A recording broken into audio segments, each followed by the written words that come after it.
रे नायाब ने सोचा कि इन सब घर वालों ने मुझे बहुत ही ज़्यादा हल्का ले लिया है। अब मैं इनको बताती हूँ कि मैं भी चालाक हूँ, मेरे अंदर भी चालाकी मौजूद है। तो सबसे पहले तो उससे नुकरानी ही संभाली नहीं गई। यहाँ से ही इसको समझ में आ जाना चाहिए था कि इस घर में इसकी क्या औकात है। लोग जाहिर सी बात है इसके बारे में कैसी बातें करते हैं, जो नौकरानी को भी पता है कि इसको मैं जितना मर्जी जलील कर लूँ, ये कुछ भी नहीं कर सकती मेरे अगेंस्ट।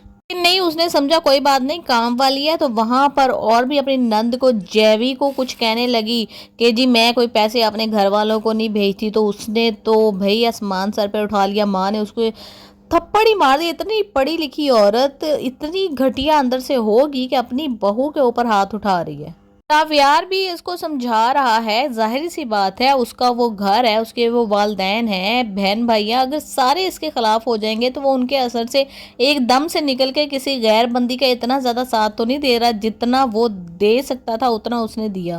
लेकिन ये जब अपनी ही बेवकूफ़ी में तानिया अपनी दुश्मन के इशारों के ऊपर नाचेगी तो फिर यही होगा जो आज इसके मुंह पर थप्पड़ लगने की सूरत में हुआ है। तो चाहती ही यही है कि इसकी ज़रा सी भी मोहब्बत ज़ावियार के दिल में बाकी ना रहे। वो इसको इतना डफर, बेवकूफ़, घटिया, जाहिल और थर्ड क्लास फैमिली से आई हुई जाहिर कर दे कि ज़ावियार इसको छोड़ने के लिए तैयार हो जाए, जबकि वो खुद इतनी घटिया औरत है कि शादी के बावजूद भी वो अपने शोहर को ज़रा सी भी इम्पोर्टेंस देना पसंद नहीं करती। और उसने शादी जैसा मुकद्दस जो एक रिश्ता है वो इसीलिए बनाया है कि मैं उस घर में रह सकूं और ज़ावियार के दिल से इसको निकाल सकूं।